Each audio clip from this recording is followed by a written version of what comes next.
that you were not expecting to hear my voice. And maybe you were, but no, I did not murder your beloved host. I am just back again for another episode of Who Knows It's Just Life with Kyle Carson. And I'm going to toss it over to him because it is your show. And we can tell the people why I'm here, but go ahead and take it away. Yeah, greetings, good people. Yet again, we have Miss Cierra Lewis joining us today. So this is the third episode in a row, which I'm very thankful to have you joining me again. For those who don't know, and just to kind of recap these at least these last three, we'll see if we do more. But we first did an episode in the 1619 Project back in, I think we actually ended up recording in March. Yeah. But it was kind of for a Black History Month type joint. That went so well. We've done now 3 in a row now, which has been a blast. So we've done a mini series. Yeah, we literally have done a mini series. All right, so see, how would you tell them what this episode is going to be? Okay, so this one we're talking about me versus we, right? The collective versus the individual, and how that works and how that shakes out. And so this was a brainchild of Kyle's, and what kind of prompted him to kind of do it was I did a podcast on That's What She Said. And we talked about being introverts, right? Because your girl is an introvert. And we talked about how all introverts are not the same. There's 4 different types. And I would even beg to differ. There might be even subtypes, but for argument's sake, the 4 main ones, there's social introverts, there's thinking introverts, there's anxious introverts, and then there's the restrained/inhibited introverts. I go into all the details on my pod. That's What She Said. I had a really great guest, the great Jerica Newsom. She was on there, and we talked about how do Black girl introverts navigate in a world that is not ideally built for introverts, and especially Black women. Right. And so, Kyle hit me up, and we were talking about doing this mini series, and he pitched this idea, and I'm like, listen, I would love to be on that. I love having the conversation of me and we as the collective. And so yeah, Kyle, anything you want to add to that? Yeah, I'll just add that first of all, everybody check out that episode for sure. It was good. It was definitely a good one, and we'll put a link to it in the show notes. And what stuck out to me about your breakdown was first that I had never thought of it that way, but as soon as you described what those different introvert subtypes were, it immediately made sense, and I could think of people who were in any one of those categories, and it lent itself to this episode of me versus we, because if we go even further, as you were just alluding to, there's probably more than just those 4 subtypes. There's subtypes and whatever else, and the reality, I think, is that everybody is completely unique, and we allow ourselves to be fit into these buckets of categorization of people because ultimately we are communal people. Mm-hmm. And so we seek value in community. At the same time, there's a little bit of the individual specialness and the uniqueness that's lost when we do pull ourselves into community. And it's not a bad thing. It's just we talked about it on the last episode. We talked a little bit of a sacrifice, right? To embrace the community, a self-sacrifice a bit to find commonality in the community. But there's so much value there that it's okay. It's a fair It's a fair enough trade-off, I think, in cases. And so to call yourself an introvert does yourself a little bit of a disservice because, which subgroup are you? And to call yourself this subgroup of introvert, well, that does a little disservice because there's more to it than that for you or for anybody else, right? And so that's kind of when you broke it down like that, I was like, man, this individual versus collective thing is really a thing, and I definitely want to talk through it, and I'm glad to be able to do it with you. So thank you. Welcome again. So before we get into that, let's do a couple quick updates. Okay. One of which you just sent me earlier, which was on. It was Kev on Stage, who I follow. We both follow Kev on Stage a lot. His man is hilarious. But it was an interesting exchange from a woman who he actually made fun of some years ago. And judging by the picture of him at that time, it was many years ago. Yeah, I think it was right when he was trying to trying to pop off. So I would say, and he's broken out. I would say in the past 5 to 6 years. Yeah, I mean, he looked younger than 5 or 6 years ago, though. True. So it might have been longer ago. Okay. Nah, I don't know. I'm teasing. He's very. If y'all don't know Kevin on Stage, he makes fun of himself quite a bit. But yes. But it was actually a not great moment in his career where he fat shamed a woman who was she's a black queer and disabled person who does cosplay, and she does an amazing job with cosplay to the point where she is now very well renowned and famous for it. Her Twitter handle is Midnight Persona. We'll put a link to that as well. We weren't able to find her name specifically, but that might also be by design, which is perfectly fine. But she's a phenomenal cosplayer. She's blown up, and she's doing well for herself, as she should. But I think it was like a recent tweet in Sierra. I don't know if you want to get into it because you don't want to send it to me, but and so I love this, right? So okay, so like there's multi layers, and I'm gonna try to address all of them. So long story short, so again, she made this post, and she was saying how, like, years ago, Kev on stage like fat shamed her and made her feel really bad about a video she had done where she had like cosplayed, and she tried her hardest, and like, just she was having fun and embracing her body, because she did identify as like, a fat black woman. And so like Kev on stage made these jokes, and she's like basically saying like, despite him making these jokes, and she's like, I didn't want to do it anymore, I wanted to quit. And she didn't. And like, she really became like this renowned person in the sphere of like Comic-Con and cosplay and all the things. So it got back to Kev on stage, and he took full ownership of his actions and his words. And he's like, I'm sorry. And he was like, I apologize. He's like, I hate how you describe me as, someone who was mean and a bully. And he was like, I was. And he was saying like, that was me, and these are all true. And he was like, in the years, I'm not like that anymore. I really had to dig deep and really learn about fat phobia, intersectionality, like womanism, all the things, right? Anti-blackness. And he was like, I apologize. I was trying to make videos and trying to like grow a following, and I'm not that person today. And I'm so happy that you're doing well, and I apologize for the effect that I had on you. And she tweeted back, and she was just saying like, like, I wasn't expecting him to do that, but I'm glad I got the closure, and I'm glad he took ownership of what he did. And it was something she wasn't expecting. And he thanked her for that, and he was saying like, the least I could do was apologize. And I was like, yeah, like, this was very well done. It wasn't like this performative, I'm sorry you feel that way, right? Or if you think I made you feel that way, or him even justifying it, where it's like, it's just jokes, it's just comedy, it is what it is. But actions have consequences, right? And words have consequences, which is what we talked about last episode. So. Right, like, words hurt. And I'm so proud of her, because again, like, and this is what I'm talking about, where it's like, you reject and you don't accept the thing that people have said about you, right? Because like she said she felt like she wanted to quit, like she didn't want it to do it anymore. But it could have been worse. Like, enough of that. Like, sometimes people take their lives in situations like that, right? Like that could have been like. Thankfully, it wasn't. But that, like, enough of that kind of behavior is harmful, and physically harmful it can be, right? Because the internet, like whether you want to admit it or not, the internet is violent. Twitter is violent, right? And so like, I'm just glad like this was a space for her where she got the closure that she needed, but also to see the growth in Kev on stage as well. Because again, like, we can't always. Here's my thing, right? We are not perfect. Like, we are going to make mistakes. We are going to be flawed.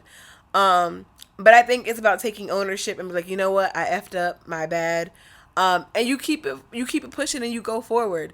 Don't just come out with like these fake apologies and where it's like, oh, I didn't know, like, I'm done now. Like, you know what I'm saying? Like it was just the ownership and the sincerity of it. And so I appreciate that. Yeah, me too. And I appreciate you for almost quoting that like verbatim from memory. I was looking at it while you were saying, I'm like, damn, she like literally is quoting this. So kudos to you for really capturing that accurately, and for sending it to me too, because it was a perfect example of, towards the end of the episode last time, we talked about in the Words Will Never Hurt Me episode, talking about how important words actually are and how they do hurt. They can also build, and how apologies are important. And so Kev on stage did like the anti Dave Chappelle basically, and it's not that like. I was gonna say he credit. People get funny about giving credit to people who've done the harm, but I think we can. How did you say it? You said it better. I should just stop talking. you said like appreciating the exchange, and I think somebody else tweeted that too. Like, they appreciate the exchange of her being open and honest and clear about that, and be like, hey, like, this really jacked me up, he thanked her for allowing him to be accountable and giving him an opportunity to apologize. And so that is a good example of harms, and kind of the premise of this show is, who knows, it's just life. Like we're all some, you know what, my kid said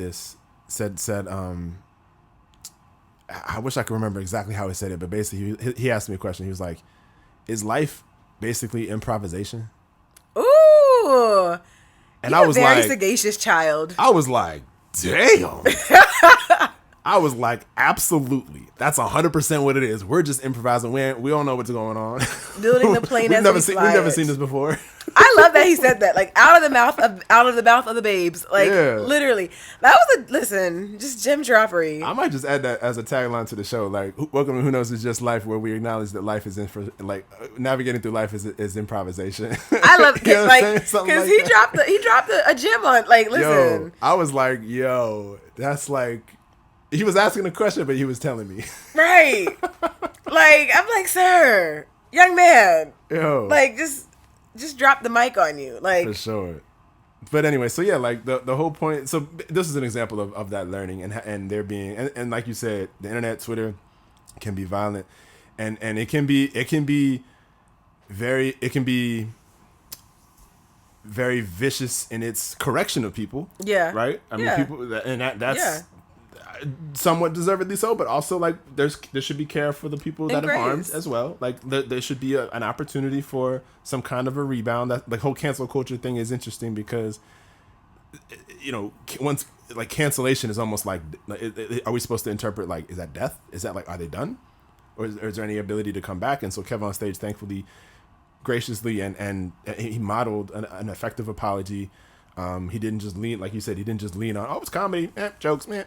Right. So sorry, I didn't really add anything new, but thank you for bringing that up, because that was a beautiful, beautiful example. And there's a couple things I want to talk about in that too, right? Especially because it's like, I feel like fat black girls were having a moment. And if y'all peep that reference, it's because y'all watch Survival of the Thickest. And if you haven't, run, don't walk, run to watch it. Michelle Bouvet is a force, and I think we need this. And here's why I love this show, right? Because people have such a problem with fat black women existing in their bodies and existing in a way that is confident, that is like kick-ass badassery, right? And where it's like, where they are center stage and they're unapologetic, right? Like, we have seen people attack Lizzo, Monique, like, even like Monique ran before, so Monique walked so Lizzo could run. For sure.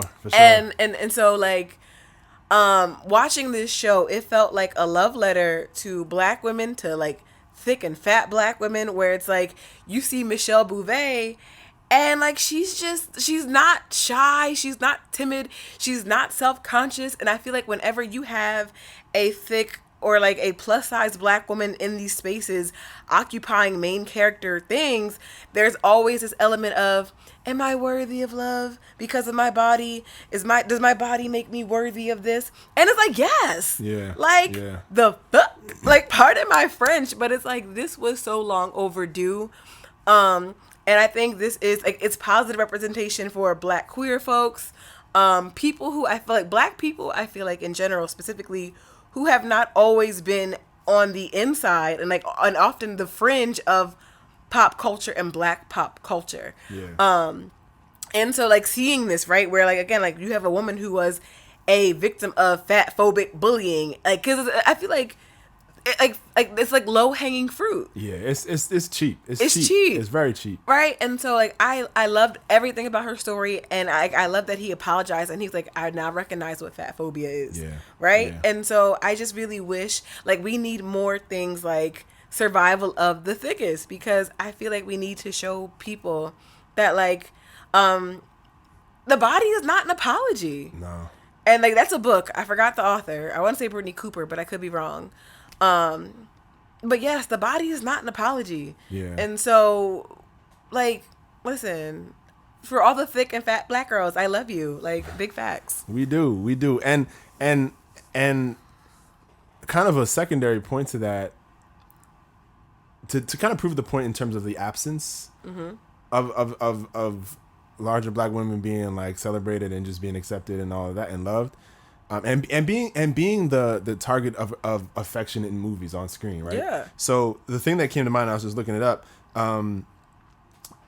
So Stagecoach Mary. Okay, let me back up. Did you see the movie The Harder They Fall? Yes. Yeah. So I don't know if you did a deep dive like I did, but Stagecoach Mary, who was played by, Was it Regina? No, not The her. other one, the chick from Atlanta. Yeah, she played Stagecoach Mary. Mm-hmm. Stagecoach Mary in real life was a fully formed black woman. Okay. Okay. And Yes. I was like, and so and this was not long after Lovecraft Country came out, and I was thinking that the actor that played Ruby in Lovecraft Country, who was heavier, why wasn't she shit, I was about to say Casted? Yeah, why wasn't she casted? Like, she was phenomenal in that movie, and I had to look her up. I didn't know her name off the top, which I that's again the bias around just whatever.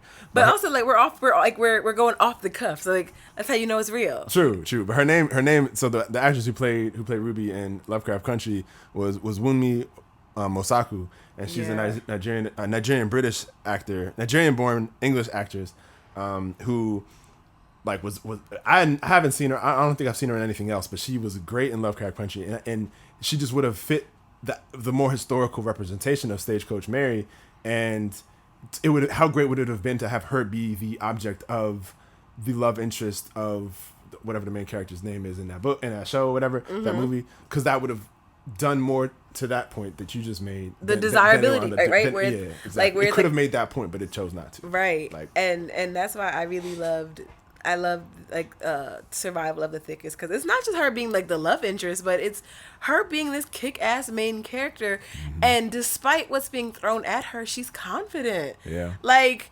I love just to see like just a confident black woman. Yeah. Just occupying space, unapologetically occupying space, especially in places where people feel like because of your race and your shape you don't deserve to be in, because you had this woman like occupying spaces in fashion, and I love it, and like it's really a beautiful, I think it's again like another beautiful love letter to black women. Yeah. And again, don't walk, run to Netflix to go watch it, y'all. Yes, ma'am. I will do that.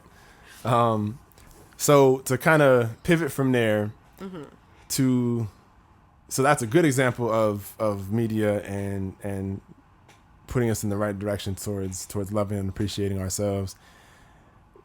One of the pieces that we saw, we talked about on we exchanged this stuff on Instagram as well recently, was two examples of America. Right, that KKK. Yeah. I think you sent me the one with the blind man. Yeah. Yeah. So you want to describe that one? Yeah. So there's this video. It's like viral. It's going around on socials.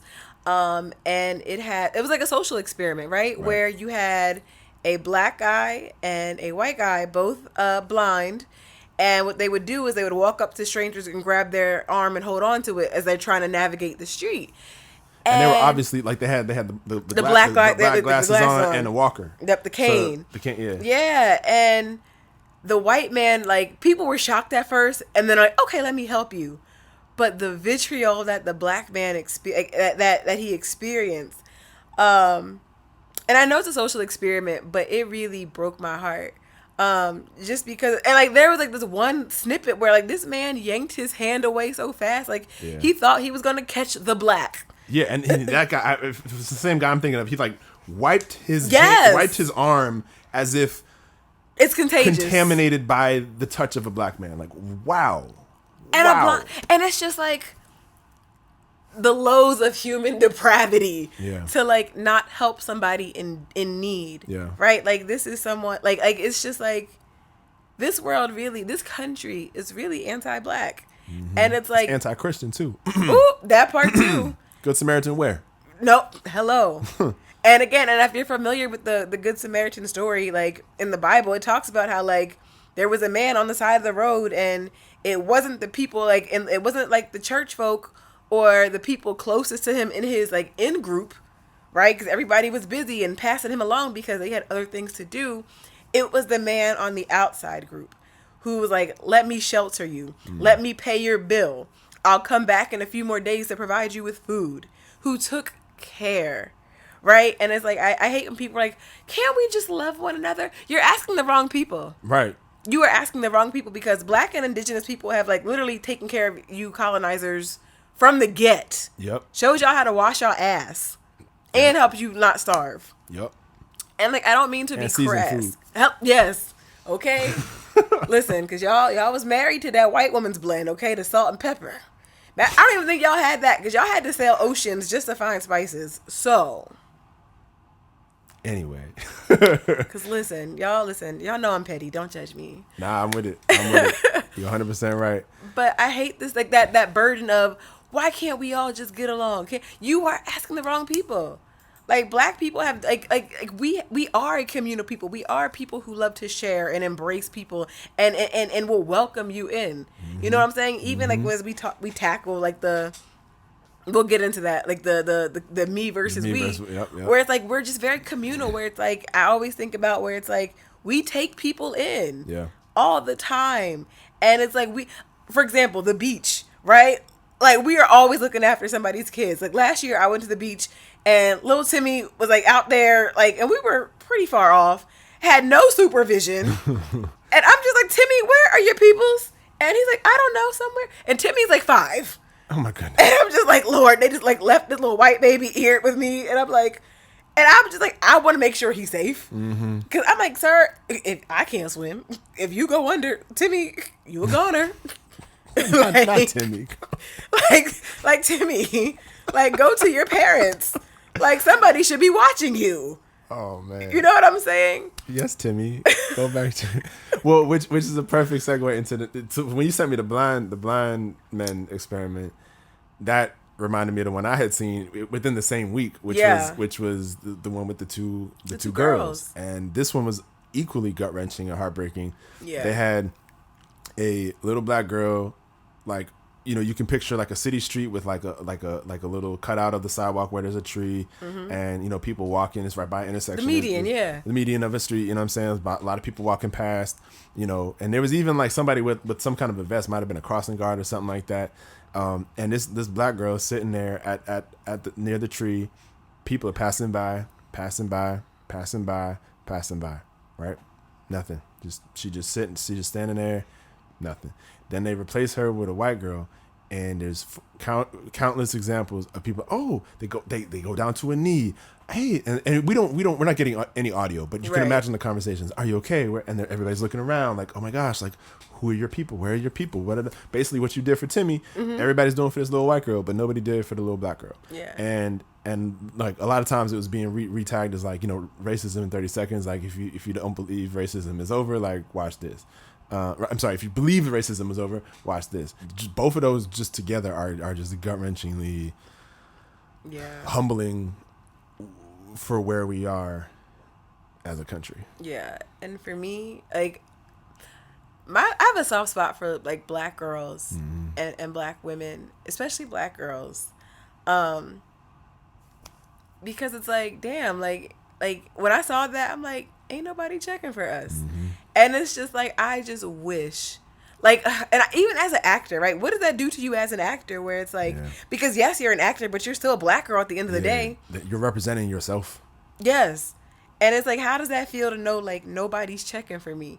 And it's like, I just, my heart, like, I cry internally because it's like, yo, like, Black women, Black girls are just so neglected. Black girls, right? And there was like, I think we talked about like the last time I was here about the adultification. There was a study that shown that Black girls are more likely to be perceived as more experienced and to know more about adult content like sex, more likely to be assumed to be more mature for their ages, whereas white girls get the benefit of the doubt. And so it's just like, people think like, oh, she's a Black girl, she can take care of herself. And it's like, nah, like, show up for her. Like, pull up for her. And so like, I'm real big on that. Like, I'm real big on like loving on and pouring into little Black girls, because I really want them to see like that they matter. And it's like, if ain't nobody else got you, Black women got you. That's true. And that is true, but it should be everybody. Right. That's the point that hopefully we get out of these clips, and that we're reminded of the need for everybody to look out for everybody, which is a good segue into the main topic of discussion here. Me versus we. And so as I was thinking through this topic, one of the layers of it is, of course, I always wind up talking about capitalism, right? And how the United States is predicated on this idea of individualism. And obviously capitalism exploits that individualistic identity and the labors associated with that and rewards them accordingly. And we each read a few different articles about that notion. Mine was pretty interesting. It talked about how in the United States, we assume that individuality, capitalism, and our individual pursuits benefit all of society. You know, like, oh, rich people getting rich and capitalism working to get rich people rich, like, benefits everybody. And I think people with maybe not the most investigative look will say, oh, look at cars, look at all these inventions, look at all these comforts that we've invented that capitalism has brought forward, and aren't we all better off because of all these nice comfy features of life? And you could say yes, but if you look closer, you can see all the disparities, the wealth disparities, the fact that a lot of people are actually struggling. And in the article I read, which was by Pava Marie Lepere, called The Crisis of Individualism, talked about that, plus it also talked about the tragedy of the commons, which was like a classic example that probably a lot of us are familiar with, but it was basically like if there's a plot of land that has cows on it and a bunch of different families are benefiting from the cows, they're drinking the milk, whatever. If a family decides, oh, I want to get more cows so that I can get more milk, and then they get more cows on there, and maybe a few families do that, eventually the cows will overgraze, and then all the cows will die, and all the people will die or have to move out because there's no longer enough no longer enough grass to feed the cows to feed the people. Right. And that's because a couple of people were, in their minds, doing a right thing for their own selves in terms of owning and contributing to more cows, but had dire consequences elsewhere. So the point that the tragedy of the commons doesn't make, that the author makes, is that the cost of that is desperate. So like the person who happened to own more cows might have suffered less than the people who didn't. And that's what we're living with right now. Yeah. And so anyway, I thought it was a really good article that basically highlighted how this culture's individuality can be detrimental to us as a collective. And so for me, I see that as a failing of our system, and I'm striving to build community and find areas where we can kind of strip away the individuality and regain the idea of tribe and community and village. Is it a failing of the system? Well, no, I guess that's how the system's designed. Is that what you're getting at? Yeah. Like for real, because it's like, even like when you're talking about that, right? Like for my job, we're reading bell hooks, right? We have a book club and we're reading all about love. But someone brought up the idea of like, you know, because of like, we had like this black and brown people in like our neighborhoods where it's like, and I grew up this way, right? Where it's like, you had somebody, like if you, like we had our own like Ubers and DoorDashes, right? Like that was our thing. But capitalism has come in. It has, you know, decimated our housing, you know, gentrified our neighborhoods. And so, you know, Mr. Johnson going to the store, you ask him, hey, can you pick me up some milk? You now have to pay somebody to like DoorDash that to you. Or when you're home and you're sick, you might not have a good neighbor who's like, hey, I made you some chicken soup, or I'm going to go to the store and pick this up for you. Right. Or who even knows their neighbors? I don't. That's like when I know, like we were talking earlier about your neighbors and like you like help them out, and I'm like, man, like I just got new neighbors and they questionable. Yeah. Now my old neighbors, she was a vibe, but I'm just like, but again, capitalism, because rents increased, pushing more people out, and so it's like, and even just the busyness, like even if you're in the same community for a long time, like I've been privileged enough to be in, like. It took me years to get to know my neighbors, which is tragic. Like I should have gotten to know them earlier by a communal standard, but you know. But I mean, but you know them now. Like that's all that matters. And they hold me down too. Like they right. like they call me today talking about, oh, can like there's a delivery coming in and it needed to be refrigerated, so it makes like I was here and I was able to grab it. But they hold me down too all the time. Like there's stuff where they get my mail or doing something for me. So it's beautiful to have that relationship. But I feel like that's more rare than common these days. And even like with like 4th of July for me, right? Like my friend was like, "Hey, come out. We're going to like this neighborhood," and it was like for Virginia Beach, it was very diverse, right? It was so communal. Like I literally saw like Black, white, Latino, like all types of people, young, old, and like we were like situated behind like Mount Trashmore. So it's like, well, we weren't at Trashmore, which is like this big park, and they have like Mount Trashmore. It's like it's a park where it was like built on a landfill. It's actually really nice and kind of pretty. So like they do fireworks, but they were kind of charging people. So like they're like, listen, like our neighborhood isn't far. You can see them from there, but in the meantime, we're going to do our own fireworks. And it was beautiful. And it was just, the kids had such a great time. And like that communal, like that communal thing, I think like they had like a massive wagon load of, you know, fireworks. Like we, like, and for like hours, like 2 or 3 hours, we had our own little show going, and they were nice.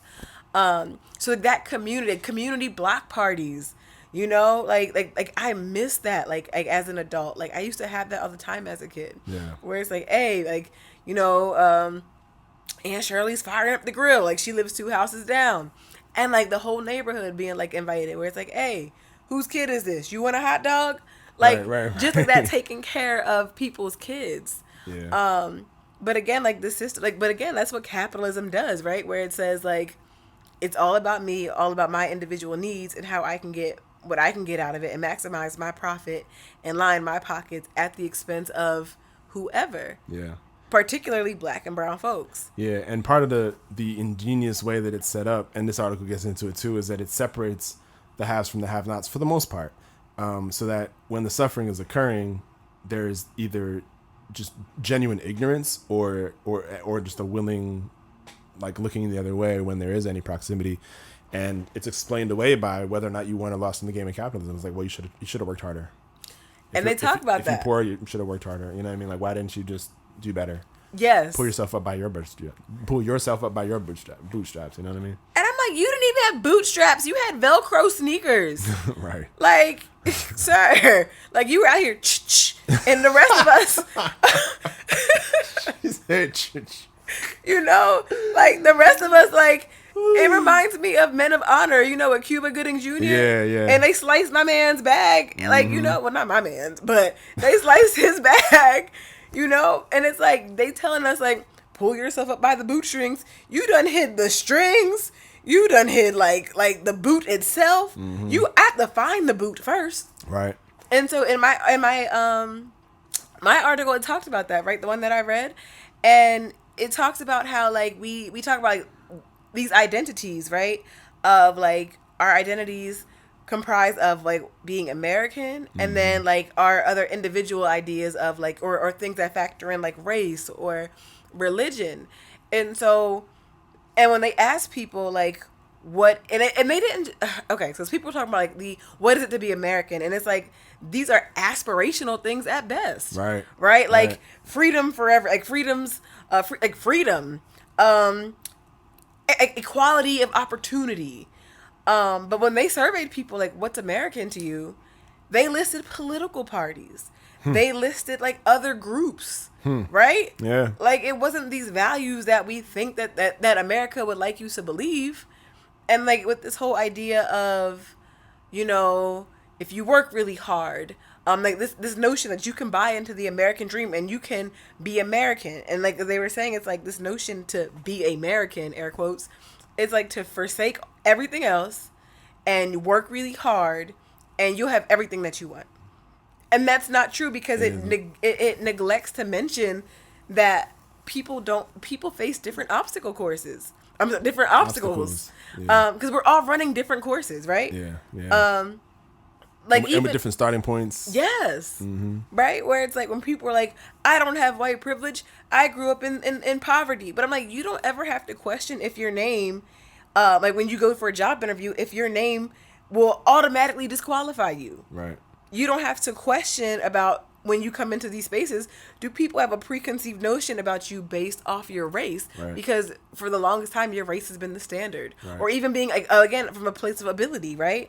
Like being neurodivergent, where it's like, do they have like sensory spaces for me if I get overstimulated? Or do they have elevators or interpreters, things that might make it easy? I don't say make it easier, but that can accommodate me to do my job efficiently. Mm-hmm.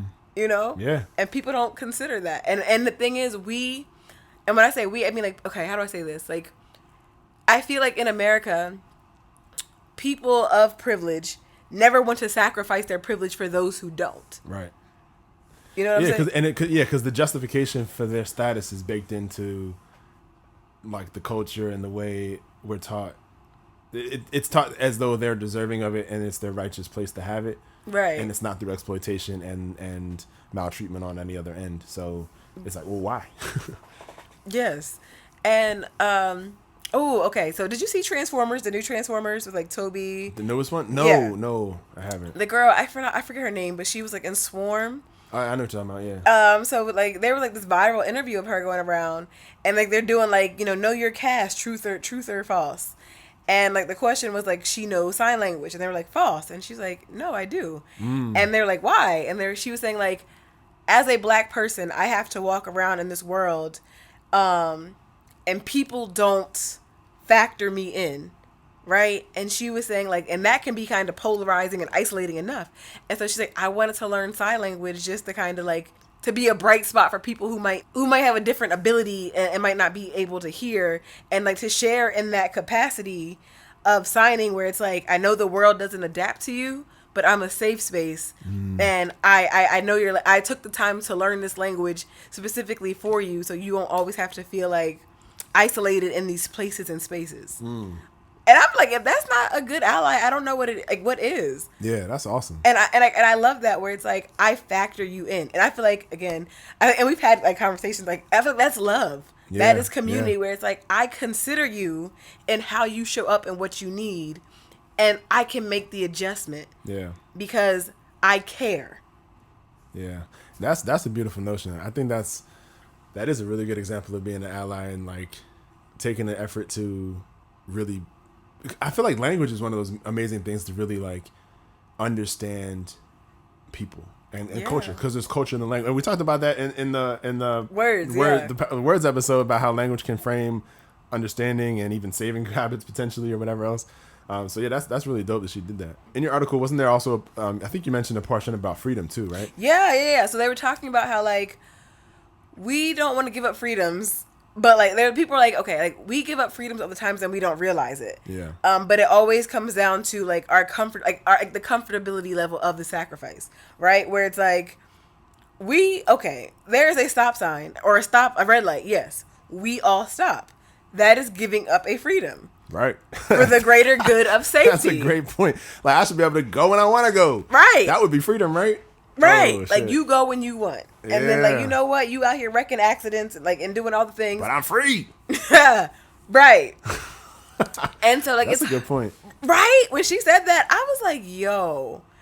But you ask people to wear a mask indoors and they lose their ever-loving minds. My freedom tells me I don't have to wear okay. gosh darn mask. Okay. Like, I'm just like, how selfish can you be? Yeah. And that's a great, that is a great example in terms of that individual versus collective, because it's like, I mean, these are people that wouldn't run a stop sign, but that's a sacrifice of freedom for the greater good and for greater safety of all, as was a mask. But I think partly because it was politicized in the sense of who was president at the time, and just the way it was mentioned. And maybe regardless of who was president, it would have been politicized. That's probably true, sadly. But that's a very good point and very interesting to look at the sacrifices that we make on freedom. And I remember reading like some of the philosophical pieces, I think Simone de Beauvoir and others who talked about freedom is only really true for a human when they're alone. That's true. Because there's nobody else's sensibilities to take into consideration. Like, you could be naked, you could swing your arms from left to right, doesn't matter. But as soon as I'm in proximity to another person, I should maybe be clothed so that I don't, show them anything they don't want to see. And I can't swing my arms around because I might hit them in the face. And I'm not free to do certain things because of proximity to people. So like the whole idea of like, we talked about it. We talked about July 4th a couple episodes ago. But like, what annoys me at that time is like everybody, freedom, fight for freedom, whatever, all this kind of stuff. And but it's like freedom is just a bland slogan. Like it like what you're describing are real sacrifices of freedom that we make for the greater good, which, you know, so that's kind of the thinking we should really be having, rather than just stand by a slogan of freedom. Like, where do we sacrifice our individuality and our individual freedoms for the benefit of society as a whole? And where we can agree on those things, that's where society can move forward and be hunky dory. But obviously, we're not in agreement on that. We're not there yet. Nope. And it's just like, okay, how do I say this? We don't want to compromise. And I just feel like that's not fair. Yeah. And it's like you just cannot be so resolute into it's all about you. Because I feel like, you know what it is? I feel like people only care when it hits home. Say more. Like, for example, the whole sign language thing, right? Mm-hmm. That woman, like the actress, she didn't. Now, she said she wanted to learn just because of other people that she didn't even know personally. Got you. But what drives most people there is like, if you got a kid or right. somebody in your family, I'm gonna learn sign language so I can communicate with my family member. Right. So, and some people don't even do that. They're just like, true, hey, true. I'm gonna write it on a piece of paper and we're gonna slide it back and forth. Damn, that's true. Like, you know, and I feel like, you know what it is? It's lazy. Yeah. And it's entitled, because it's like, and I've talked to somebody like this when we were talking about, I used to work at a news station, and my mind, I again, like, from just like a social justice, like, my mind like works in different things, and I'm always thinking about privilege in every aspect. Yeah. And like working at this news station, it was not, I don't want to say ADA compliant, but it was just like not accessible. Yeah. And I'm like, if we were to have like a producer who needed a wheelchair, they wouldn't be able to get to the pit, because that's what it was. It's like, you have like, you walk in, you got little steps, and you're in the pit. Mm-hmm. If you had to get up on the assignment desk, so it's like you have like 1, 2, like at least you have to go through at least like three flights of stairs, and they're not massive stairs. There's like 2 little steps, and there's stairs 2 little stairs when you're in a wheelchair, though. Right. I mean, yeah. And I'm just like, that wouldn't work. And like his whole thing was just like, well, and I'm gonna paraphrase it, but he was just like, well, it's not standard, right? It's not the norm. And I'm like, but why isn't it? Crimp Camp. Hello. Thank you for putting me onto that. It took me a while to watch it, but I finally watched it. Love that movie, or the documentary. It was great. And it's just like, and it drives me crazy, because I always think about things, and it's just like, I hate it where it's like, why does it have to hit home for you to care? Yeah. Now, if you don't know, I get it. Because we don't know what we don't know. Exactly. But I feel like there are people who know, and then it's like, you just don't care. Yeah. And it's like, you could spend money. You could you could do the renovations, and it wouldn't even be like 1% of your budget. Yeah. You know? And so it's selfishness. And that's where I think when we're talking about individualism and like capitalism, it's like I don't care about anybody else. It's all about my pockets, right? Amazon, right? And how they treat their workers and like in those conditions. Yeah. I'm trying to think of other like organizations, but that's like a big one that comes to my mind. Walmart. I mean, right? Walmart was out here when Ava DuVernay came out with 13th, like the super PAC, like that foundation of all these like companies who like lobby and support certain candidates and they champion certain issues. Like, you know, I'm this is Victoria's Secret, right? Who like I know like they were one company who were using like prison laborers. Right? And they were making pennies. Yeah. Pennies. Legalized slavery. Yes.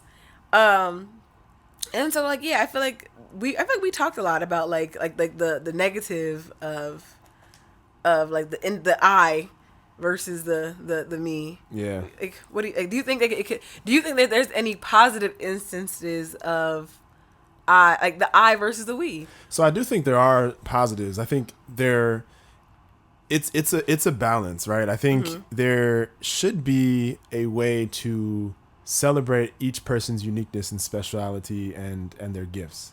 Yeah. Because everybody's unique. And so I think one thing one of my friends in New York who's a therapist and has multiple different clients and just even friends, they mentioned that there are some folks who so black people from the islands or from the continent in America, in the United States, they look favorably on our sense of individualism and just like, oh, I'm gonna do what's right for me. I'm gonna do what sits right in my soul and da da da da. Whereas like those who are descendants of immigrants, like it's like, yeah, doctor, lawyer, engineer, like that's what you're gonna do. We sacrificed for you to get here, so you're gonna make the money and get the education, and and do this for your family because that's your obligation. So those folks look favorably on our idea of collectivism, on our ideal of individualism, and our just gumption to just do what we want to do individually and not necessarily do the family business or the family whatever. And I think those of us who are kind of tapped into what's missing in terms of our hyper individualistic culture here, we're looking at them like, oh, yo, that's dope. Like y'all families like all connected. The way y'all do weddings is different. Y'all really just be pulling up for each other in ways that kind of have fallen apart. And hopefully they're true, but like sometimes they fall apart here, whether you're living with your family or not. Like I know you don't live, in proximity to your folks. I mean, the economy pulls us away from family members. Yeah. You know what I'm saying? Stuff like that. So there's beauty in the individual. I think that the beauty, what the problem that we're living in is that the aspect of individual that we're focusing on in this culture is with money and wealth, not on creativity, your ways of being compassionate with people, like how you pour into people, how you are of service to humanity and nature. Like those unique specialties should be celebrated and proliferated out as building blocks of society. Big facts. Instead, it's like, what can you do what can you do to make money for somebody else? And that's how we judge you and your value. And that's so whereas like what you do should be communal and part of like how we all survive in terms of like sustenance and security and comfort in our homes and whatnot. We look out for each other with like the boring tasks, like taking out the trash, whatever. Yeah. But individually, you're allowed to flourish and do what you do, like creatively, and have the time and space to do that and safely do that. Yeah. That's really dope. Bars. Appreciate it. What about you? What do you think? Like, do you think there's a downside to the collective? Yeah, I mean, I think so, because I mean, January 6th was that not an idea of a collective? It was, and so it's just like, because the collective is just a series of relationships, right? Mm-hmm. So we have to examine the relationship. Is this a healthy relationship? Is this something I can align myself with? Yeah. Like that's it. Like that's key. And so I feel like I'm a real big proponent on like when people talk about like, like when they talk about like surround yourself with like just like diverse people, not just in terms of like racial like demographics or things like that, but like in thought. Like I know we were talking like earlier when we were joking about like age, like because I'm like my birthday's coming up, but like a lot of my friends, like it's like I have friends who are like in their like late 30s. I have friends who are in their early 30s. I have friends who are like in their like 20s, and it's like because it's like we're all like growing and like there's wisdom that can be shared there. Yeah. And again, like I think we talked earlier, like in like the like, or like when we did like I think it was like the July 4th episode when we were talking about like expectations and communications. It's the same way. Like you have to take survey and take inventory of every relationship. Yeah. And I think it has to be a relationship not based on what can you do for me, but like on like how is this feeding me and pouring into me, and how am I also pouring out also, and what is, and I say this like not in a very transactional way, but it's like what is the fruit of this? Like am I being nurtured? Am I being supported? Am I able to give? Am I able to love? Am I able to receive and give wisdom? Yeah. You know what I'm saying? Yeah. Because like we talked about that, like again, like where it's like evaluate like who your people, like who is your people, right? Because it's like, what's that saying, like that old adage where it's like, tell me who your friends are and I'll tell you who you are. And I'm not saying we're all each a reflection of every single person, because everybody might bring something different, but I feel like to some extent that's true. Yeah. And I think the parts that you mentioned about January 6th is important. I read this book recently called Identity, the Demand for Dignity, and the Politics of Resentment by Francis Fukuyama. And it was interesting. It was very much like it was a political science book, so it wasn't like necessarily a fun read. It wasn't too inaccessible, so I should remove the double negative. It was fairly accessible for like a kind of a study book. Okay. But it was about how identity politics is so important right now, and how, and it goes both ways, as you mentioned with January 6th. Like, and the book kind of calls it out. Like, you got people on the left talking about, oh, I'm gay, I'm this, I'm that, or whatever, and that's important to my identity and my politics. But you also got folk on the other side talking about, like, I need my freedom, and I, and gun rights and whatever else, and they have their identity too. Mm-hmm. How do we bridge the gap between identities that seem so disparate and unable to work together, when at the end of the day we do also believe that there's a communal necessity to our existence, right? Like, I don't know how to, and so the book kind of got into that a little bit, but it also kind of like punted on some things. I gave it a 3 on Goodreads, but like but I don't know, how do you think we do that? Because you're right, there's collectives out there that want us to like not be here. Yeah. And so how do we work with them? And it's like, honestly, I don't know. Like, it's such a question, because I'll be honest, like, identity politics right now, I feel like, I don't say I'm frightened, but I am apprehensive of them, of all sides, because my thing that I wonder is, and we kind of touched on it in the beginning of this episode, it's like, with identity politics, are you so rooted into your identity politics that you can't see what's going on in other spaces? And can you not also, how do I say this? I don't want to say we are not our politics, because it's like, sometimes like it's a big part of us. But it's like getting back to the humanity of people, and not looking at you like, I don't fuck with you because you a Democrat, or I don't rock with you because you a Republican, right? Or you voted, and it's like, because I used to be like, you voted for Trump, I don't want no parts of you, right? And it's like, I might not be able to understand your ideologies, but okay, I guess here's the question: because I can't understand your ideologies, do I have to discredit your humanity? And the answer should be no.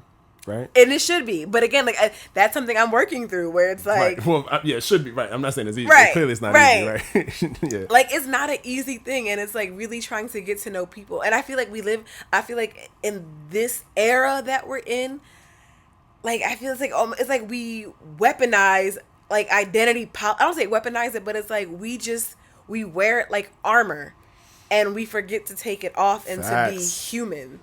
Where it's like dead ass, where it's like, listen, I don't want to talk about politics, but like, you want to like come over and like watch a game with me, or like come to game night, and like we can talk about American Idol. I mean, I don't watch American Idol. I don't know what people... But can we just live? Can we just be, right? Yeah. Like, can we be neighbors? And it's not like you're my white neighbor, you're my black neighbor. It's like, oh, that's Paulie across the street. You want some fish? Like, you know what I'm saying? You want to eat something? You know, and so, like, nah, I eat beef. Right? Like, I'm a vegetarian. You trying to kill me? Like, nah. I'm like, but I'll cut you a pineapple. Right. I got pineapple. Nah, but you're right though, and I feel like that's kind of part of that. Okay, that's a good question and a good point, because it's like, I sometimes I think in my brain. I looked at the books that I've read. Mm-hmm. Probably 70 to 80% of them are about the problems in the world, or me trying to understand people, Black history, like United States history, like whatever. It's like me spending time and energy trying to understand our problems so that I can maybe eventually start to conceive of some solutions and work towards just bettering this world, etc.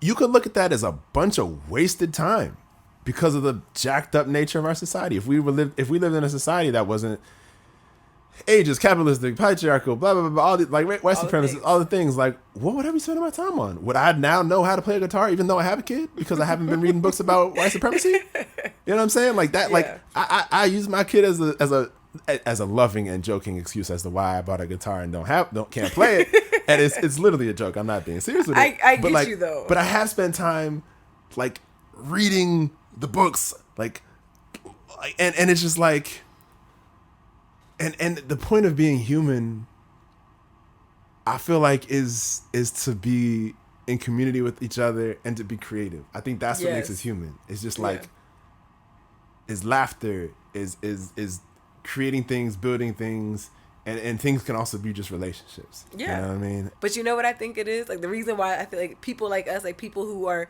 so like deep in the trenches of trying to understand why our country and the world is the way it is because people will sometimes hide behind this like who cares? It's just life. And like they'll hide behind that as an excuse to be like, I'm so like loving everybody, I'm ignoring all the things. And so I think it's hard for us where it's like, I don't want to ignore all the things, but I also need to enjoy life. Yes, and that's important. That's important. Yeah. So one thing that I think about in terms of individuality, it's like, I think about that Bob Marley song "War," where he really the song is literally just the lyrics are just a quote from an Ali Selassie speech, where he says, "Until the color of a man's skin is of no more significance than the color of his eyes," and it's like, you know, there aren't any podcasts, there aren't any news reporters talking about eye color. They're not. Right? Like there's nobody. My bookshelf is not full of people talking about eye color and people with blue eyes and red eyes and da. Like nobody cares. You know why? Because nobody decided to make society matter about that. Right. You know what I'm saying? And isn't that crazy that I said crazy again. Isn't that wild that we've created these things that have caused us so much angst and so many problems. And people like us, you know, and hopefully those listening are like interested in at least just the thought processes and just trying to make this world a better place. But how much energy could be spent towards just being ourselves and being a me and a we together? Yes. Look at that. How can we build a place where we can be me's and we's together and peacefully and respectfully and without hurting nobody, without fat shaming nobody, without, you know, doing anything that hurts somebody else's existence and ability to be. But isn't that that's beautiful? Like, cause that's the goal, right? You want to surround yourself with people who you can be fully present with, where you don't have to code switch, you don't have to hide parts of yourself.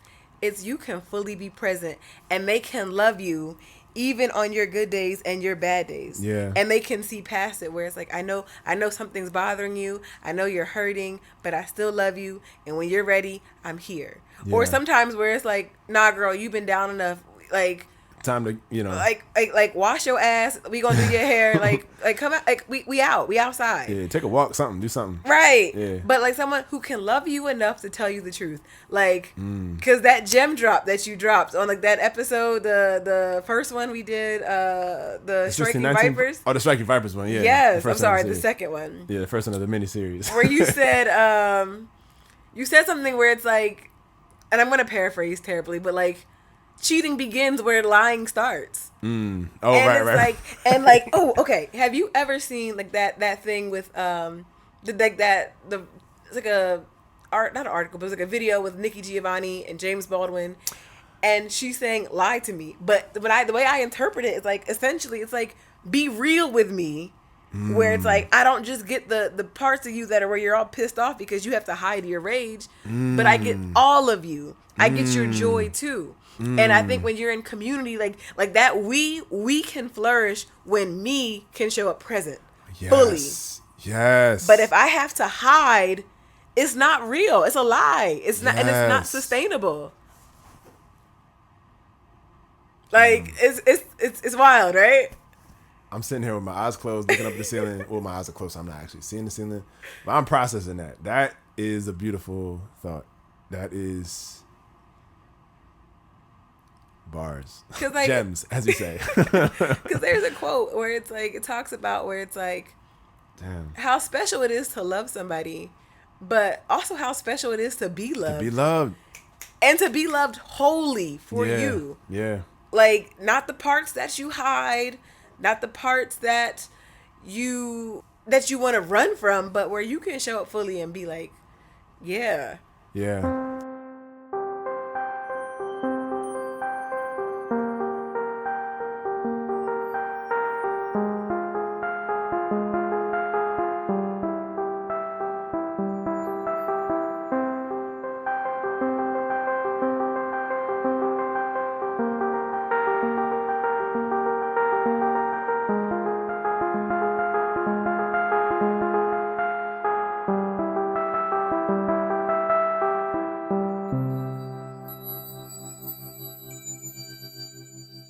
I do want to ask a question that maybe is a challenge, Okay. but maybe not. Maybe just adds depth and complexity to it, complexion to it.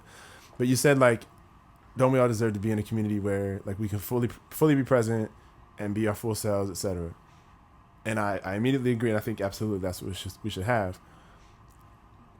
But kind of going back to where the episode started, where we talked about when you move into a community, you kind of lose a little bit of yourself so that you can find the pieces of commonality in that group, because ultimately nobody's going to be exactly you. And we mentioned that with respect to introversion, but I think in the sense of, like, faith-based organizations, like, I believe that every spirituality, like, everybody has their own direct relationship with their own spirituality, God, whoever, whatever you want to call it. But they might find community in a specific church or a congregation or something like that, realizing that it's not going to fully embody and articulate your relationship with that entity, but you're still, it's close enough where you can still seek community and enjoy that community in that space. And even with, like, education, like, you choose, like, well, once you have the opportunity to choose, like, colleges or whatever, you're choosing that based on certain ideals. And I got a kid in elementary school.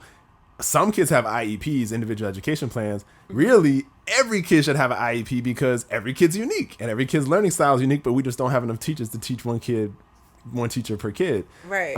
So I distracted from the original question, but it was that in kind of the utopian ideal that you described, which I think is beautiful, is there still going to be that sacrifice? Do you still have to sacrifice a little bit of yourself to be included in a group, even if it's a group as beautiful as you just described? Because I know you're using the word sacrifice, right? So I don't think you sacrifice yourself, but I think when loving other people, like, love is a sacrifice. Now, I'm not saying, like, you have to give, like, I'm not saying, like, don't, when I say love is a sacrifice, I'm not saying you have to forfeit your bank account. Like, no. But, and when I mean sacrifice, what I'm really saying is to consider, right? Like, Bell Hooks describes love as, like, you know, factoring in somebody's spiritual and, like, overall health and wellness, right? Yeah. And so, like, when I think of love, it's like, it's to consider you. Yeah. I'm in a community, but I'm considering you. So it's like, okay, let's say I'm going shopping and I really want to buy a new dress, but I know my neighbor is going through a hard time, right? So maybe I won't use that $20 to buy a dress, but I'll buy her groceries. Dresses are $20? I'm guessing, like, you know, just like I was about to say. But no, I get the point, though. That's yeah, exactly. Like, because it's like, okay, do I really need this dress right now? But I know she can use some help. right. You know, yeah. And like the sacrificing of self, right? Or like the sacrificing. I don't think you sacrifice parts of you, right? Or maybe I feel like maybe being in community, you evolve and you might shed a version of yourself. Like, you know, like, because, like, we're in community, so community people, they're gonna teach us some things about ourselves. Yeah, and I think as you were speaking, I was thinking about what you were saying, and I was also thinking about you coming to the DMV and spending time with the people that you spend time with here, and the community you would probably create would be the folks who are either in the DMV, some of the folks who may travel here, maybe your families, extended family, whatever, and the love that you give out. And again, not in a quantifiable capitalistic way, but it's returned. Yeah. Right. And they feel you feel them, and it's a reciprocal flow of just a feeling and giving and all of that. And to give is giving is a rewarding thing. I guess if society is designed in the way you described, that word sacrifice maybe doesn't sound as applicable anymore because again, sacrifice, when we think about that word, we think of a cost, we think of it as a negative. But if you're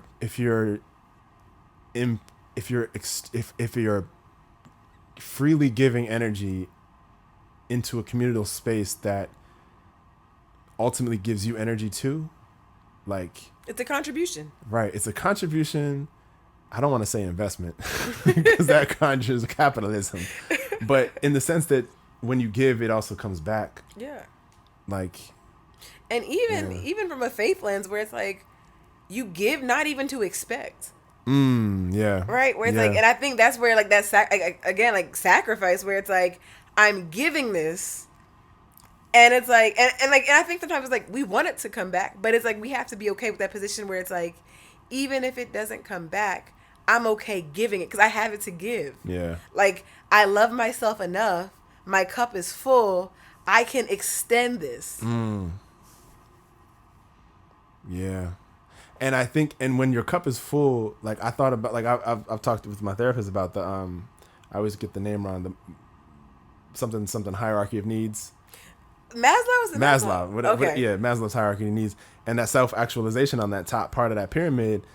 You know, so in that community like that, where food, clothes, shelter, you know what I'm saying, all the basic needs like love and companionship, all those things are essentially met. Like, self-actualization is achievable and is more or less the norm, and that way there is a free flow of energy and just and compassion and. So how do we get there?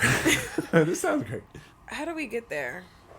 I think there's a couple of things, right? Like you're talking about like basic needs have to be met, right? But let's say for our, I don't know, because I'm thinking like, it's just, not to sound cliche, right? But I think, I don't know. I feel like you're asking me which comes first, the chicken or the egg. Yes. Like, because I was going to say, like, I feel like there has to be some level of self-work. But it's like, sometimes it's like that self-work is put through the test and put through the fire of community. And it's like, community sharpens you. And it's like, you're able to, then you're able to kind of pour back into the community. But I think it's like, I'm looking at, again, and I'm thinking about this even from like a faith perspective, right? Where Paul talks about being content. Like, he was like, whether I had food or whether I didn't, whether I had shelter or whether I didn't, I was content. And it's like, I don't want to like I don't want to say like, if you're homeless, just be content. Like, but I'm saying like, because like there are systems in place that are effed up. And I think that you have to realize like, it's not about you. Like, and when I mean you, I mean corporations. It's like, what, my thing is like, you're going to die. And you're not taking that money with you. Right. And so again, scripture, what does it profit the man to gain the whole world and lose his soul? Right. And again, like, easier for the camel to go through the eye of a needle than for a rich man to enter the kingdom of heaven. Yes, because it's just like, but it's like you can't take it with you. And it's like you are being selfish and you're hoarding all these things. And it's like money will come and go. Yeah. Like all of this thing, but it's like your mind is so fixated on this thing. You can't think or see of anybody else but you. Yeah. And it's like, you're going to die and people won't even remember you. Yeah. Right? Like there will be a day where like people going to be like, Elon who? They might. It's not guaranteed, but it's like, you know, because it's like what, like our true legacy is how we leave people. Yes. And I heard one of my friends in college who's up in New York now, he's agnostic, but I know he comes from a Jewish background. I have a question. And yes. Is agnostic and atheist confused? Can you break that down? I'm going to give my who knows it's just life disclaimer. This is what I know at this point. My understanding is that atheism is an active belief in no God, no higher power. Okay. Whereas agnostic is kind of like, I don't believe anything, but I'm also like not opposed to it either. It's not like an active choice. It's not an active belief of nothing. It's just like, it's just like a like they're like I know some there might be something. Yeah, and it's just like it's more it's honestly I think agnostic is more non-committal. Okay. Whereas like atheist is like, oh yeah, there's nothing. Okay, gotcha. You know what I'm saying? Okay. Yeah. So like, but again, like I could be wrong. Please correct me if I'm wrong out there, listeners. But yeah, That was it. But you were talking about your friend in New York. Oh yeah. So he but back in college, I remember him saying that like, I think he said that this is a concept in Judaism. And again, I should look this up. Correct me if I'm wrong if you're listening. But the idea was that whether your soul is in heaven or hell depends on how you're remembered on earth. I don't think that's necessarily true, but that's just my own personal beliefs. But I think it's like the important thing is about people. Yeah. Like, so your legacy is like what you leave behind. Like, because I feel like how people remember you, like you could like, because again, it's like, let's say like you could be like a public figure and people might think like, oh, this person's great, but behind closed doors, you beating up your wife. Now, granted, your wife might be the only person who remembers like the real you. But if people like outside of this, he was a great person, was he? So maybe that, because you know, as you described that, what that reminded me of was Coco. Like the movie Coco. I love that movie. Listen, that movie's so good. Once a week I sing like Recuérdame. Is it Recuérdame? Recuérdame. Yeah, listen, you can't tell me nothing, okay? Sheesh. But that was a good example of like the one guy, the main singer, like he was actually a scumbag, but like everybody gave him all these riches and he was amazing in the afterlife.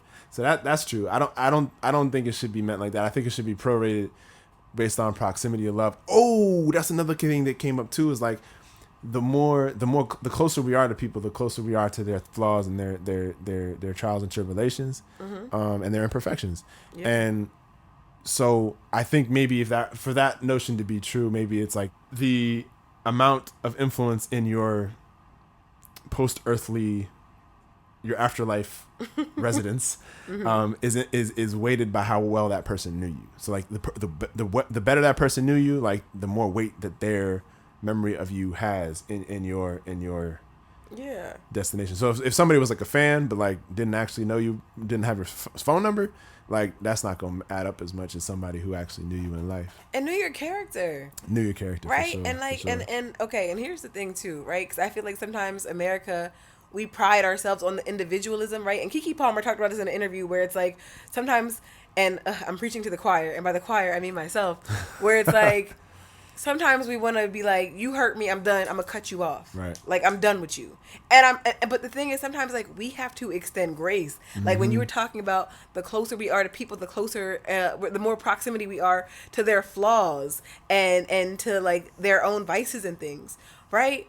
And so it's like we are all people, yeah, right? Like we are all flawed, we are all going to mess up, and it's like, so we need grace, yeah. And it's like, and even like when we were talking about like the whole car situation and the perpetrator, and like where you were kind of like, and not so many were saying like you have to extend grace, and like even kind of reminding me of the humanity of this person, yeah. Because like when everything hit the fan, I'm like, nah, like I'm done, lock him up, like throw him under the jail. But having this conversation where it's like he made, and I hate to say it, right? Like this person made a bad choice, it inflicted harm. But I guess, like, should he have to pay for this for the rest of his life? I want to put a pin in that because I really want to, and it's raw now, so maybe, I don't know if this is the good time or not great time to do that, but I want to say maybe in a month or whatever, we revisit that topic. Yeah. And we use it as fodder for an intimate investigation into restorative justice. I love it because I hear, like, when we were talking about it before we were on the air, like you were very, very frustrated and pissed, and rightfully so. Like harm was done, and harm is harm, and it's not good, right? And perpetrators of harm should be held accountable. The same way Kev on stage like apologized or whatever, like that was a form of accountability. It's years later, and she appreciated the closure. Right. Maybe more closure, maybe more restoration could still be needed.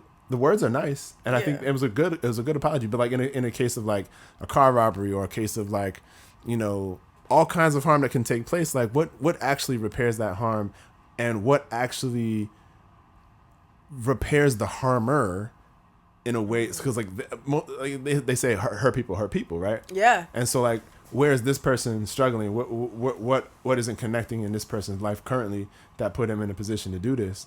And how can we as a society better equip them so that they're not going to perpetuate this violence and this harm in the future? And anyway, let's put a pin in that because that could be a whole another episode. That could be. And it's funny you saying that. I thought of two things. Sometimes we drop, like, community societies have dropped people, and I think a great fictitious example is Black Panther, where Eric Stevens, I think that was his name, or like his Wakanda name was Indijaka. Okay. Yes. Talk about the value of names. Yes. I should have mentioned that last episode. Go ahead. But he was dropped. Yep. By his community. Yep. And like it turned him into, I think of that the African the proverb where it's like, the child who was shunned by the village will burn it down to feel its warmth. Ooh, yeah. And so it's like knowing like that how do you deal with someone you don't understand? Yeah. Because they didn't understand him and they left him. Yeah. They didn't understand his father, and they committed harm, and they fled, and they buried it until they couldn't bury it any longer. Yeah, that's a really good point. That's a really, really good point. Gems. Yeah, and that's a really good point to talk about the whole individual collective piece, because like, you know, Njobu, his dad, had different ideas, whatever, and T'Chaka killed him. He didn't even like. Didn't mean to, but he did. Yeah, and he. And like you pointed out earlier, two sides of the revolution. Yeah, so in my house I have a painting that I had drawn. It's a split profile of T'Challa and Ndijaka. Ndijaka is Killmonger, aka Eric Stevens. And so like I like that idea of the two sides of the revolution. Like one was the violent revolutionary, one was like the peaceful revolutionary, like Malcolm Martin, like so many different analogies you could draw from there. Because at the end of the day, they want the same thing, was to help the diasporic people. Mm-hmm.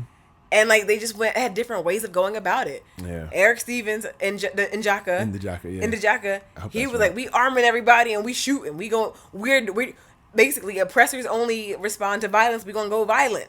And T'Challa's like, we don't gotta do all that, but we can empower people, not with violence, but through technology, through innovation, through empowering their minds. Yeah. And my thing is, again, unpopular opinion, I don't think either one of them is wrong. Neither do I. But I think what made Ndijaka's approach wrong was the fact that he never was allowed to heal from his hurt. Yeah. And to the fault of the Wakandans, they did not embrace him and welcome him in a way to give him that opportunity for closure and to heal. You know what I'm saying? Yeah. And that's why if we talk about reparations, if we talk about anything like that mental health component, that healing, that traumatic heal individually and collectively needs to be done before we can turn the page in this United States of here, America, on Turtle Island. And really like find a better future. Because to keep going with this like Wakanda reference, I don't think he got an apology until he died, and even then, I'm not even entirely sure. He didn't even really apologize. Yeah, no, I don't think he did. I think you're right. He never got. And I think again, the power of an apology, and two things, right? An apology can literally make all the difference, right? Like, it doesn't mean like the hurt goes away, but it's like acknowledging the infliction of pain. Yeah. Right? But on the same token, it is like, okay, no matter who hurt you, it is your obligation to heal yourself. Like, you have to be okay even if you never get the apology. Right. And I think that's a hard pill to swallow. And again, preaching to the choir. Yeah, no, it's true. And there's a book that I have, and I revisit it every once in a while. It's called the Book of Forgiving by Desmond Tutu and Mfo Tutu, his daughter. Really? And you know Desmond Tutu? Yeah. Mm-hmm. So for those who don't know, like he was an archbishop, and he was instrumental in the Truth and Reconciliation Council Commission when South Africa finally got rid of apartheid, and they had a very peaceful way of kind of attempting to reconcile the pain and hurt that had been caused by the downpression of the apartheid regime. And I think a lot can be drawn from that. And one of the experiences was like people who were harmed by the police force, for example, like they were able to talk to people and share their frustrations and vent about the loved ones they lost or the harm that was caused by the police. And the people who either directly did it or just represent the force that did it had to sit and listen. And that was part of their exoneration from not going to jail and not being physically harmed, but you had to sit and listen to the pain that you caused for as long as it takes. Keywords, as long as it takes. Yeah, and like, is that better than them being locked up or executed? I would hope so. You know, would that change their behavior? I would hope so. I don't know. I want both of them. You gonna listen and you gonna go behind bars. Well, that was the deal. So I get it. but in the case of Wakanda, like in the case of, you know, like that didn't happen. Like there wasn't like an opportunity for that, or an opportunity wasn't created for that. But yeah. Okay, so we talked about Wakanda and the Black Panther example of me versus we, but there's even a more contemporary movie that just came out, Across the Spider-Verse, the latest of the Spider-Man Miles Morales series, which was freaking amazing. And shout out to Metro Boomin, because that soundtrack. Yes, the soundtrack was hitting. That whole movie was amazing. Like the whole Indian element to it, like the whole chai tea, like that was hilarious. I banged with that.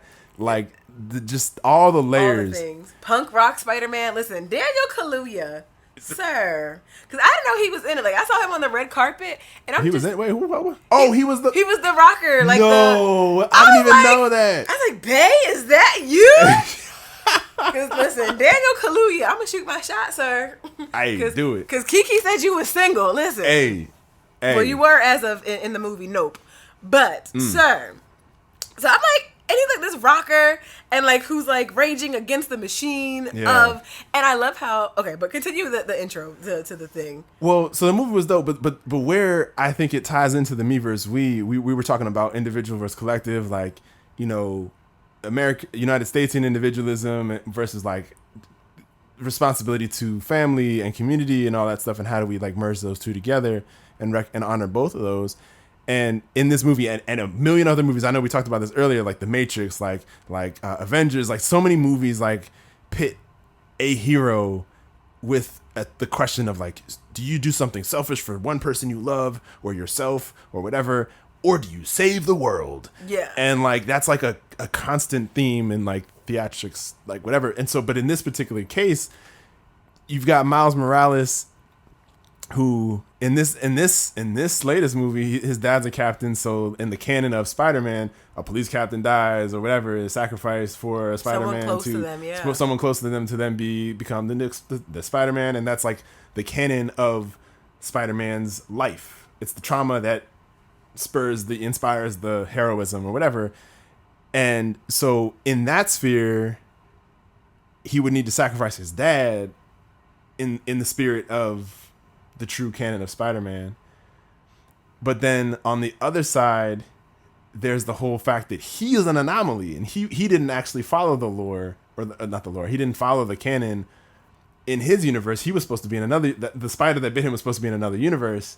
So it's messed up in the universe 42, where he is the Prowler. Spoiler, which was dope, and I guessed it before it happened. I was like, yo, he's the Prowler. Like, and my kid was like, how did you? Because he had already seen it. He was like, how'd you know? And I was like, I knew it. But I think it goes to show him where it's like, this could be my reality without my father. Yeah. Right? Right, and which makes that choice that much more palatable for him, right? Right. So, but here again, we have that choice of like, okay, the me versus the we. me versus the we. Like, do I save my dad and like mess up this whole Spider-Man thing, or do I let my dad die and sacrifice him to the canon of Spider-Man and let Spider-Man stories continue in my universe as well? But also, how does he fix his own position within the Spider-Verse in the sense that he's an anomaly? He's not even a true Spider-Man, not even a true us. in the culture, in the community of spider people. Like, yeah, because and again, like he's wrestling with two communities. yes, because you have your nucleus, intersectionality, right? Right. You have your nucleus, and then you have like you have your family, and then it's like you have the world around you. Mm-hmm. And it's like, and again, okay, I think about this where it's like, yo, I don't know if I could choose the greater good. Yeah.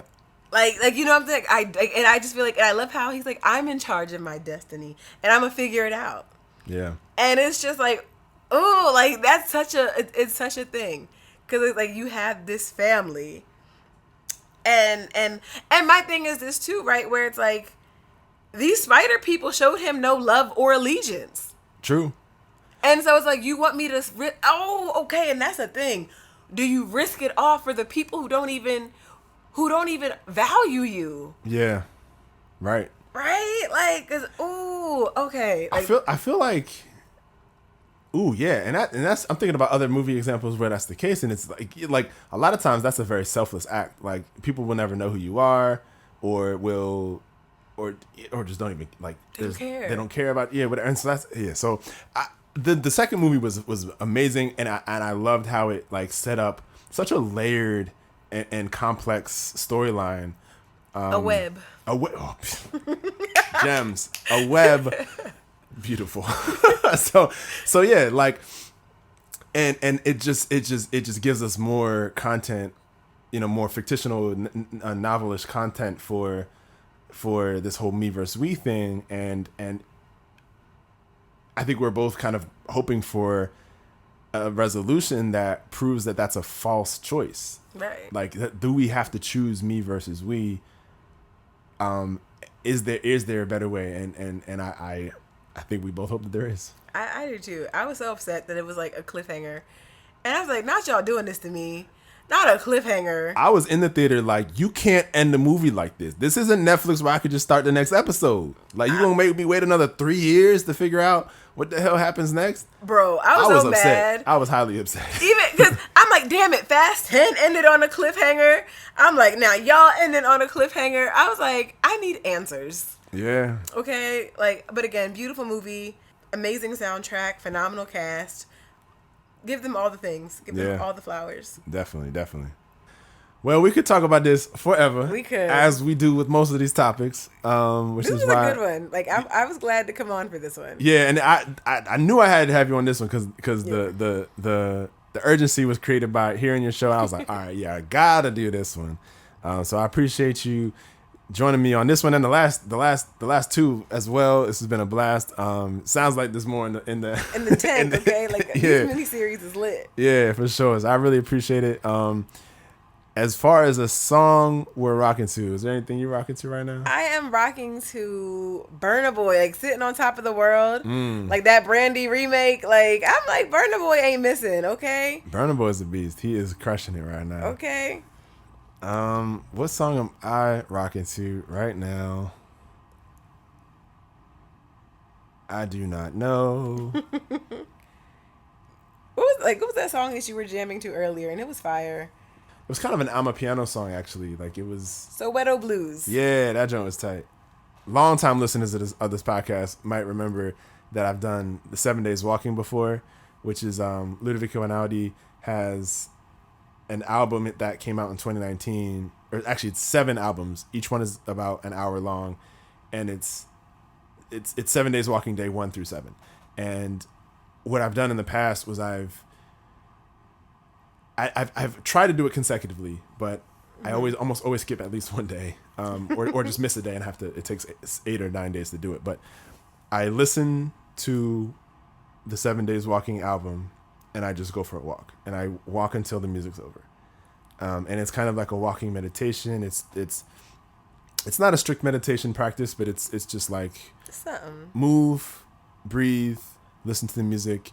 And it's interesting because sometimes, like the first time I did it, like I felt like with the music, I'm not hearing my surroundings as much as normal on a walk, but I felt my feet feeling like the pebbles on the path that I was on, more so than I would have otherwise, because I'm hearing everything else, and that just absorbed my attention. So wow, it was just cool. You were present. Yeah, it's just a really and so in this past week I was kind of in a little bit of a rut, like just haven't been working out as much as usual, whatever, and just a lot of things going on, tired, whatever, and I was like, I need to get my ass outside, and I think it was Wednesday or Thursday, I did day 1 of the 7 days walking, and I didn't think I was gonna do all 7 days, but I was just like, I just need a jolt of that in my energy this week. So yeah, I recommend that for sure. I love that for you.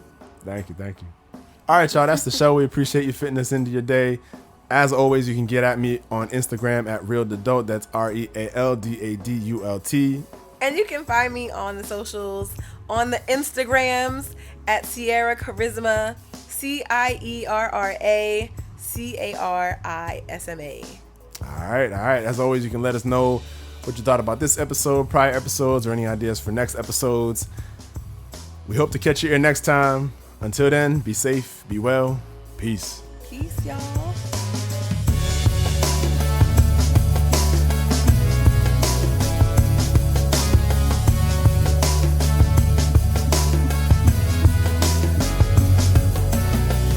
Who Knows It's Just Life podcast is recorded, produced, and edited by me.